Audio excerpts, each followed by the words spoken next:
પાઠ 14 સાકરનો શોધનારો. બાળ દોસ્તો, હવે આપણે લેખકના જીવન વિશે પરિચય મેળવીએ.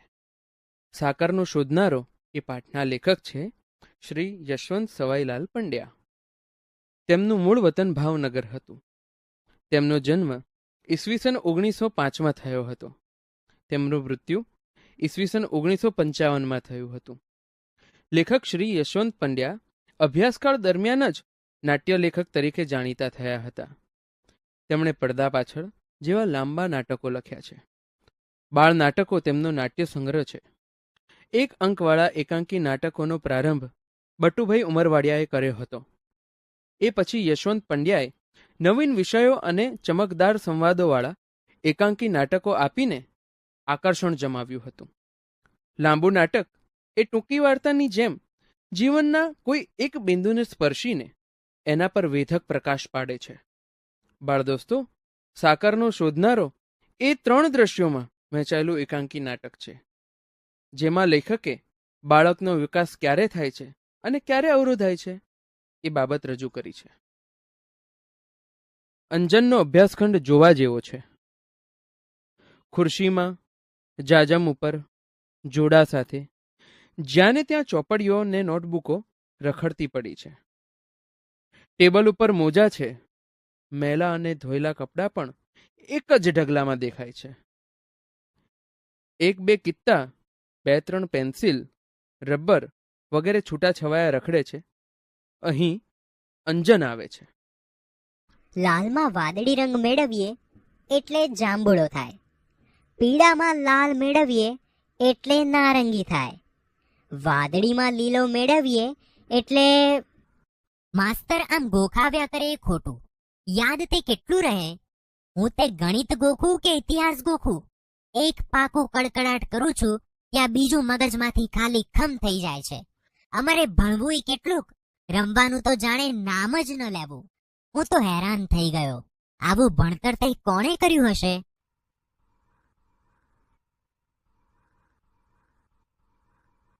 આ બરાબર ઉપાય છે. એકવાર આ લાલ ડાઘમાં ભૂરી શાહી ભેળવું એટલે પછી કોઈ દાડો નહીં ભૂલાય કે લાલ રંગમાં વાદળી રંગ ભેળવ્યાથી કયો રંગ ઉત્પન્ન થાય છે. બરાબર, જાંબુડો. જાંબુડો. પણ પીળા રંગનું શું થશે? ભાઈ, 17 સત્તા કેટલાયા 100? પણ હું વાંચું છું ત્યારે કેમ આવી? જા, નથી કહેતો. તું તો હમણાં કૂદકા મારતો હતો. તેમાં તારું શું ગયું? જા, તું તારું કામ કર. પણ કે કૂદકા મારવા દઉં? ગરબડ નહીં, જાઉં કૂદીશ ખરો, પણ તને તો કાંઈ નહીં કહું. બાપુને બોલાવવા દે. કપડાં કાળા કર્યા છે તો લગીર ગાલ લાલ કરે. મને જવા દે. કિન્નર, 17 સત્તા 19 100. કેમ રે? શાના ધમપછાડા ચલાવ્યા છે? આ કિન્નુ મને ક્યારની પજવે છે. કેમ કિન્નરી? મસ્તી તો અંજુ કરે છે. એના હાથ અને કપડાં જુઓ. અલ્યા, તું તો સુધરવાનો જ નહીં ને. રોજ ને રોજ તારી સામે ફરિયાદ હોવાની. એક દી બારીના કાચ ભાંગે છે તો બીજે દી દવાની બાટલી ફોડે છે. આજે શાહી ઢોળી કપડાં બગાડ્યા, આખા ઘરમાં ડાઘા પાડ્યા. બોલ, કેમ કરતા શાહી ઢોળી? ટેબલ પર નાચ કરતો હતો કે ખડીઓ કાઢતો હતો? હું લાલ શાહીમાં વાદળી ભેળવવા ગયો. ત્યારે તો કહે ને કે હુન્નર કરતો હતો. ના, હું ખાતરી કરતો હતો કે એ બેની મેળવણીથી જાંબુડો રંગ થાય છે કે નથી થતો. કેમ? કોઈ રંગારાને ત્યાં નોકરી લેવી છે કે શું? બેસ, વાંચવાનું વાંચ. 10 વાગ્યા પહેલા જો આ ખુરશીમાંથી હાલ્યો કે બોલ્યો તો પગ જ વાળી નાખીશ. બાપુ, માં કહે છે કે તમે અંજુને મારશો માં. એણે જ બગાડ્યો છે. તદ્દન રેઢિયાળ છોકરો થઈ ગયો છે. કાલે એના માસ્તર પણ કહેતા હતા કે ભાઈ પહેલા નંબરના ટોટ છે. માસ્તર ભણાવે ત્યારે ભાઈનું મન ભીંતોમાં ભમતું હોય છે. ફાવે છે તો ઊંઘી જાય છે, નથી ઊંઘતા ત્યારે બાંકડા બગાડે છે. વર્ગના બાંકડે બાંકડે એમનું નામ કોતરાઈ ગયું છે. તારી માને મોટા ભાઈના પરાક્રમો તો કહે, પછી ભલે એનું ઉપરાણું તાણે. વળી ચોપડીમાંથી માથું ઊંચો. આજે તારે માથે મોત ભમતું લાગે છે. મને એમ કે બાળકને કોણ કલેશ કરાવે, એટલે હું મૂંગો રહેતો હતો. પણ તમે તો મોંમાં આંગળા નાખીને બોલાવો એવા છો. માવતરનું માવતરપણું રહેવા ક્યાં દો છો? કિન્નરી કહેતી હતી કે કાલે તું વીજળી પંખાને અડપલું કરતો હતો. કોઈ દિવસ આંચકો લાગશે? પણ બાપુ, અમને આંચકો તો લગીરે નહોતો લાગતો. હવે તું એની વારે થા. બધા એને બગાડવામાં સમજ્યા છો. મને લાગે છે કે હવે મારે કડક થયા વિના નહીં ચાલે. અંજુ, ચાલ ઊભો થા. આમ આવ. તારે તોફાન કરવું હોય તો તારે મોસાળ પાછો ચાલ્યો જા. અહીં તો ભણવાનું ભણવાનું ને ભણવાનું. મસ્તી કરી છે તો માર્યા વગર નહીં મૂકું. આજથી બધું બંધ છે. પૈડું, ભમરડા, લખોટા મને સોંપી દે. સાયકલ પર બેઠો છે તો તારી વાત તું જાણ્યો. ચાલ બધું બહાર કાઢ. લખોટા ક્યાં? ખોવાઈ ગયા. કે મોટા ભા થઈને કોઈને દઈ દીધા? બીજું શું શું છે? કશું નથી. જોવા દે. કેમ અંજુભાઈ, આનું શું કામ પડ્યું હતું? એકાદ મગજમાં ખોડ એટલે ચસકી ન જાય. બોલતો કેમ નથી? મોંમાં મગ ભર્યા છે? હથોડી કેમ લીધી હતી? આ ખુરશીના પાયા જરા ઢીલા થઈ ગયા હતા તે તું સમા કરવાનો હતો કેમ? સુથારને ઘરે અવતાર લેવો હતો ને? આવો દોઢ ડાયો તું ક્યાં લગી રહીશ? મારે તો તારા નામનો કેટલો કકળાટ કરવો. અંજુ, ચાલ, માં બોલાવે છે. જા, એની સોડમાં સંતા. બાળકોના ભવિષ્ય એમની માતાઓ જ રગદોળે છે. પ્રભુ પ્રભુ. માંદલો અંજન પથારીમાં પડ્યો છે. એનો પ્રફુલ્લ ચહેરો પીળો પડી ગયો છે. આંખોનું તેજ જરા હણાયું લાગે છે. એની પડખે ઈસ ઉપર કિન્નરી બેઠી છે. અંજનના કપાળ પર, માથા પર, હૃદય પર એ પોતાનો સુવાળો હાથ ફેરવતી તાકી તાકીને અંજન સામું જોતી હોય છે.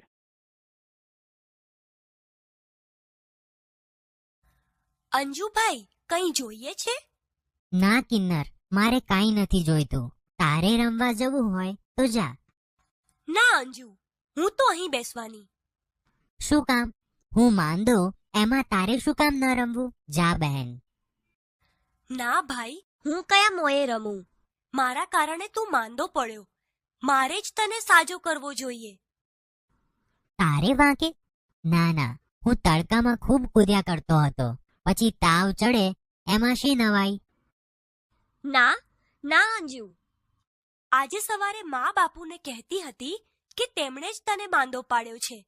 એ દિવસે તને બાપુ એટલું બધું ધક્યા ન હોત તો તારી તબિયતને કશું ન થાત. મા મને વળતી હતી કે મેં તને પજવ્યો ન હોત તો બાપુને કંઈ ખબર પડત જ નહીં. એટલે મૂળ વાંક તો મારો જ છે. કિન્નરી, એમ ઢીલી ન થા.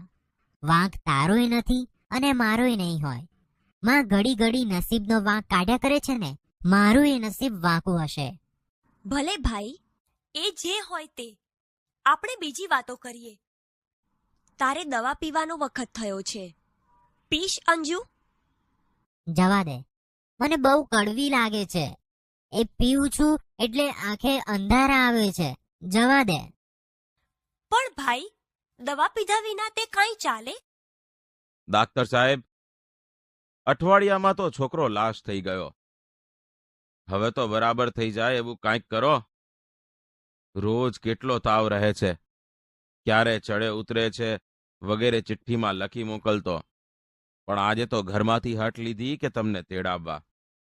મને થયું કે વાત વિચારવા જેવી છે. સારું થયું. આવી આળસમાં કોઈ વખત માણસ બાળક ગુમાવી બેસે છે. ઠીક છે કે આને એવું કશું લાગતું નથી. બાકી મામલો બગડી બેસે પછી તો અમારે સુધારવો કેમ? સાહેબ, છોકરો દવા બરાબર પીએ છે કે? લ્યો, દવા પીવી નહીં ને તબિયત સુધારવી, એ તો કદી બનતું હશે? હરિભજ્યા વિના વૈકુંઠ મળતું હશે? ડાક્ટર સાહેબ, હવેથી હું ધ્યાન રાખીશ. અંજુ, સાંભળ્યું ને? દવા વખતસર પીવાની છે. અને કિન્નરી, સાંભળ્યું કે? દવા નિયમસર પાવાની છે. હો બાપુ. તો ચાલો, હું લખી આપું. અંજુ, ડાક્ટર સાહેબે તો તારી નાળે ના તપાસી. સારું થયું. હવે હું દવા ઢોળી નાખવાનો છું. અરે, એવું તો થાય. કિન્નરી, અહીં આવ તો. આવી માં. જા, માં શું કહે છે? તું અહીં બેસી રહે છે અને એને તો કાંઈ એ મદદ કરતી જ નથી. હું હસતો નથી એટલે માં રડ્યા કરે છે. હું બોલતો નથી એટલે બેન ગમગીન બને છે. પણ હું શું કરું? મારો આનંદ મરી ગયો છે, જાણે જીવન જ જતું રહ્યું. ભાઈ ભાઈ, ભાસ્કર કાકા આવ્યા. હે? ચાલ, ક્યાં બેઠા છે? હમણાં અહીંયા આવશે. માં તેમને તારી જ વાત કરતી હતી. એમની પેટીમાં તો શાંશા રમકડા લાવ્યા છે, જાણે રાત ને દિવસ રમ્યા જ કરીએ. ભાસ્કર કાકા ભલે આવ્યા, ભલે રમકડા લાવ્યા, પણ એમને ક્યાં ખબર છે કે બાપુએ એની બંધી કરી છે. તું જોજે તો ખરો. તેઓ બાપુને કહી દેવાના છે કે આપણને કદી વઢે નહીં, મારે નહીં, પણ બસ રમવા જ દે. હું અહીં આવી ત્યારે તેઓ માને એમ જ કહેતા હતા. તો સાચું કહે છે કિન્નર? અરે, તો બીજું જોઈતું તો શું? ઉલ્લાસભર્યો અંજન કિન્નરીને બાજી પડે છે. તેઓની નજરે પડે એ પહેલા ભાસ્કર રાય નિખિલ રાયને લઈ ચાલ્યા જાય છે. નિખિલ રાય અને ભાસ્કર રાય સુશોભિત એવા દીવાનખાનામાં આવે છે. નિખિલ રાય આરામ ખુરશીમાં અદ્ધર બેસે છે. ભાસ્કર રાય ઝૂલતી ખુરશીમાં હીંચે છે. જોયું ને નિખિલભાઈ, એટલી વારમાં અંજન કેટલો ખુશ મિજાજમાં આવી ગયો. એને તમારી બીકનો તાવ આવતો હશે. ભાસ્કરભાઈ, તમે મને ખોટો દોષ દો છો. અંજુના લક્ષણ તમે જાણતા નથી. મહિના દાડા પહેલા એ કોલસાનો એક મોટો કકડો લઈ એનો ભૂક્કો કરતો હતો. શા વાસ્તે? ને પૂછ્યું ત્યારે કહે કે કોલસામાંથી સાકર બને છે. એવું તેણે વાંચ્યું છે એટલે એ એમાંથી સાકર શોધતો હતો. આવું એકવાર નથી બન્યું. નિત્ય નવા હુન્નર.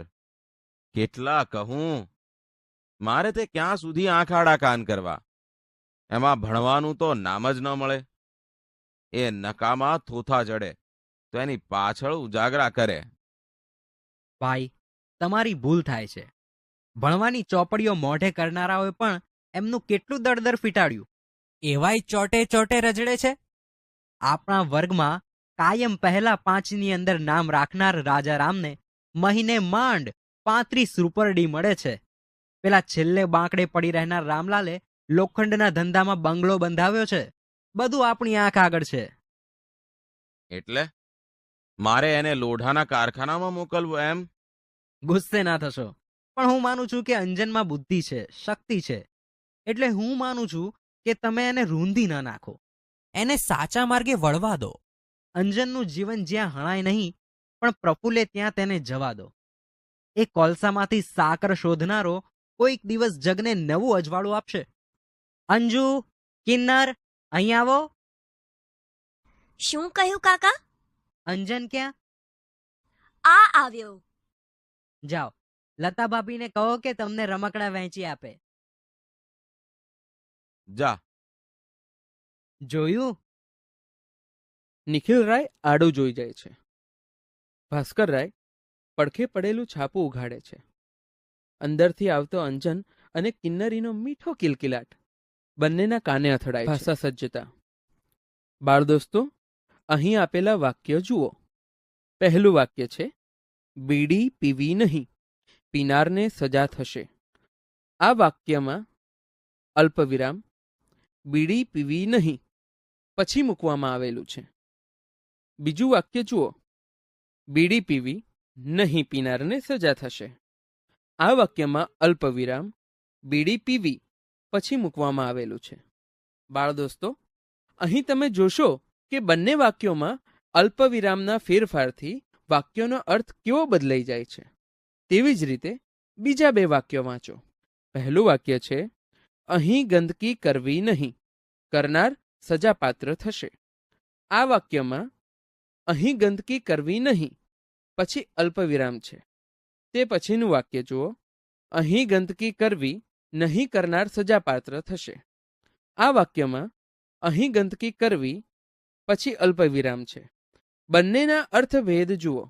આમ આપણે વિરામ ચિહ્નો કાળજીપૂર્વક વાપરવા જોઈએ. બાળ દોસ્તો, જેમ વિરામ ચિહ્નો યોગ્ય જગ્યાએ ન મુકાય તો વાક્યનો અર્થ બદલાઈ જાય છે. તેવી જ રીતે વાક્ય લેખનમાં શબ્દોની જોડણીનું પણ અત્યંત મહત્વ છે.